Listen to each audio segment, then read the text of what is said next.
A state of emergency has kind of been declared at home, just as Israel has kind of declared a state of emergency has lived in a perpetual state of emergency. I think the two go hand in hand. A state of emergency in order to deprive Palestine solidarity activists who do not have U.S. citizenship, who might be permanent residents, of their due process, and a state of emergency to declare war on what Trump declared the number one national security threat in the United States when he appeared in Aurora, Colorado on October 11th, 2024, and said that America was under occupation, that the world looks at America and sees it as occupied.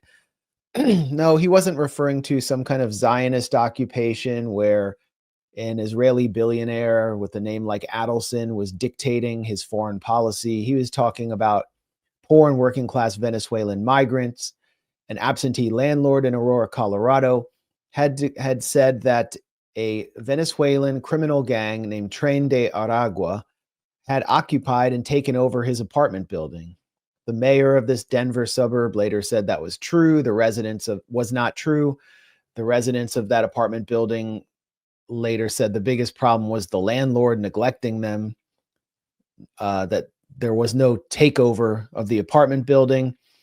But this fueled a moral panic in a country that was fed up with immigration and has led to the reversal of the temporary protective status, or TPS policy, which was a terrible policy in which something like 700,000 Venezuelans were lured to the United States with the promise of a better life.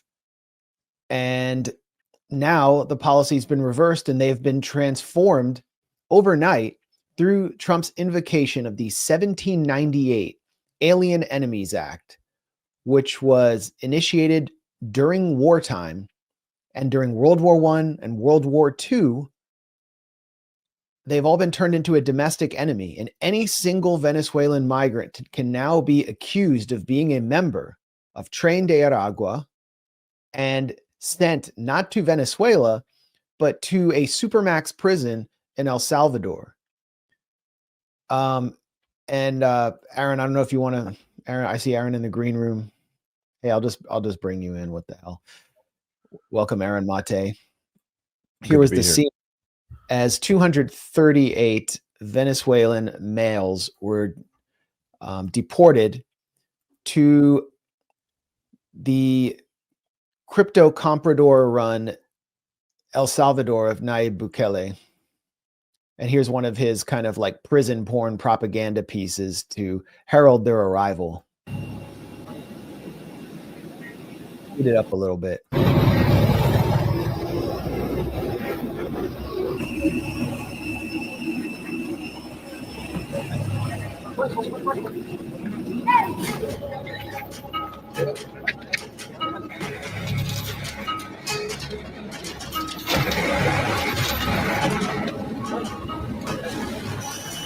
They showed a tattoo.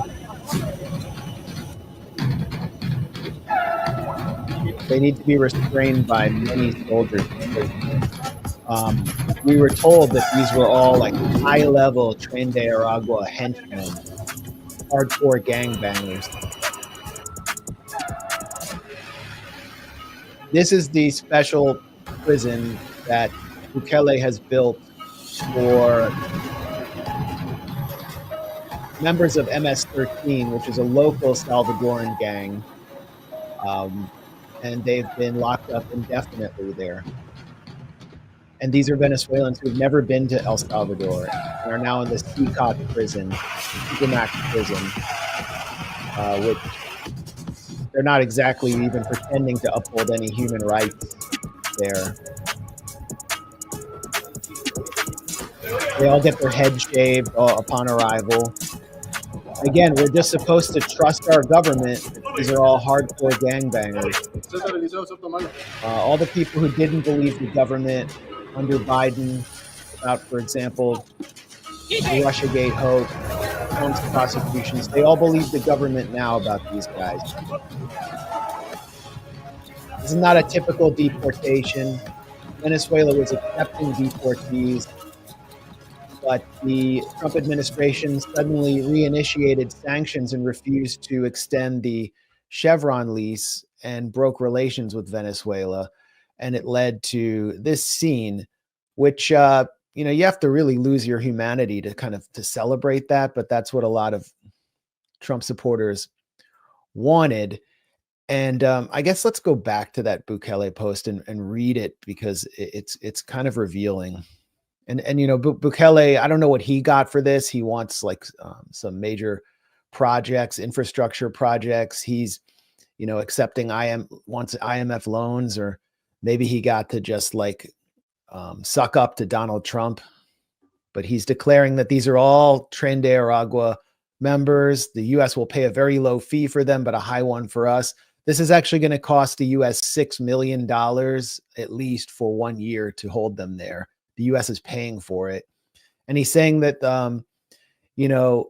there's already a program he has where 400,000 inmates are engaged in various workshops and labor under the Zero Idleness program to make their prison system self-sustainable.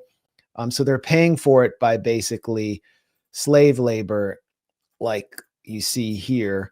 And these are men who have not really committed harsh, violent offenses, who aren't really accused of being hardcore gang members, and are turned into slave labor. It looks like they're making textiles to export to the north.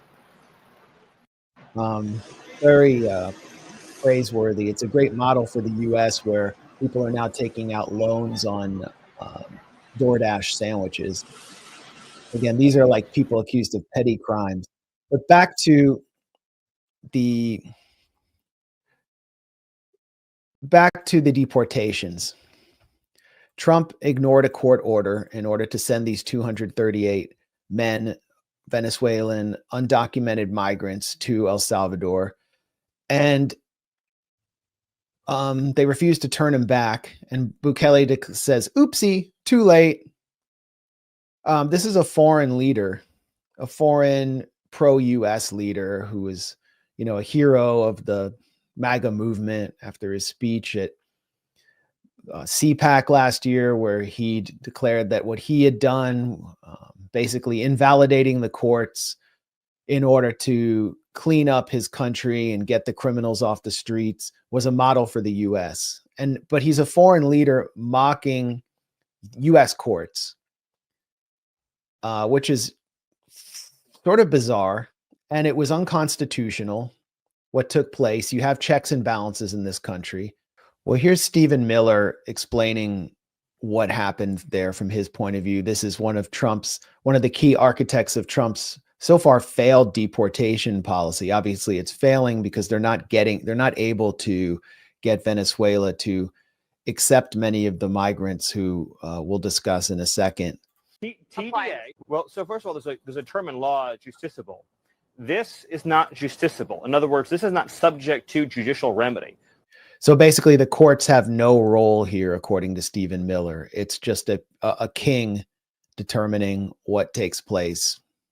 When the president is exercising his Article 2 powers to defend the country against an invasion or to repel a foreign terrorist that is unlawfully in the country, he's exercising his core Article 2 powers as commander-in-chief. Is Venezuela invading the U.S.?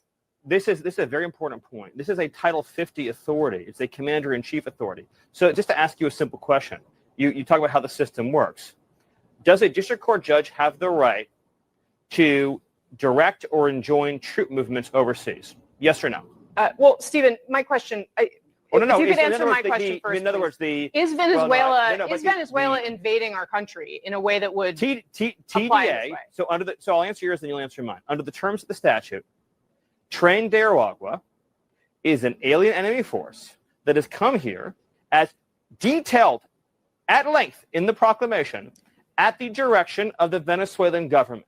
The statute says that a president has the ability to repel an invasion or predatory incursion that is directed by a foreign state government. or a government, right? Are they a state or a government? This would be, yes, it is documented. That TDA was sent by the Venezuelan government in the proclamation. And here's an even more important point. Well, and the proclamation doesn't make it true. What Stephen Miller is saying is that all Venezuelans who are accused in the United States right now of being members of Tren de Aragua have no due process. Any accusation can lead to them being sent to a CCOT prison in El Salvador, and that the Alien Enemies Act is valid. Basically, the U.S. is now under a state of legal exception, is valid because of the claim that the Maduro government of Venezuela is directing an alien enemy force in the form of Tren de Aragua to invade the United States.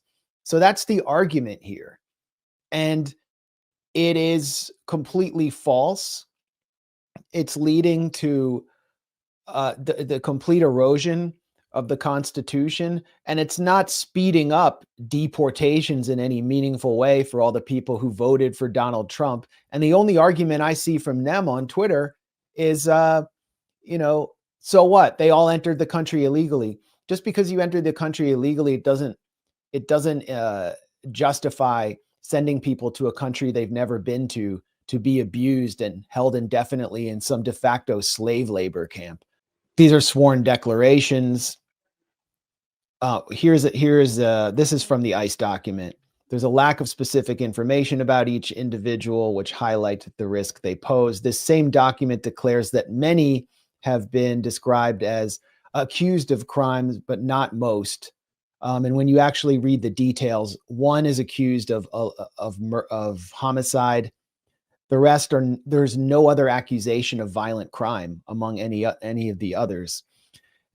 And then you go further into the details of who they were, whether they're Tren de Aragua or not, and you see that basically men who are picked up with tattoos, just basic tattoos, are accused of being Tren de Aragua, but they don't even match the TDA tattoos. I mean, this is one of them. He's a professional goalie in Venezuela, and like many of those led to the United States, was affiliated with the Venezuelan opposition.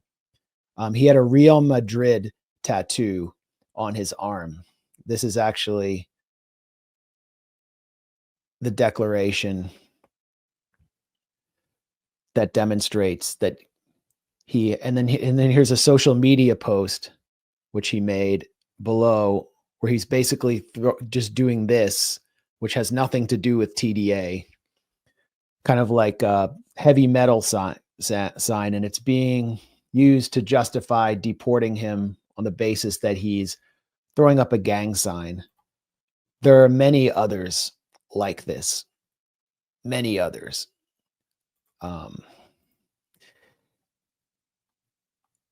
But very little evidence is given that they're Tren de Aragua. We're supposed to just believe the government that these are all hardcore gangbangers and that they should all be sent to a third country on the basis of a federal agency which has not gone to any court.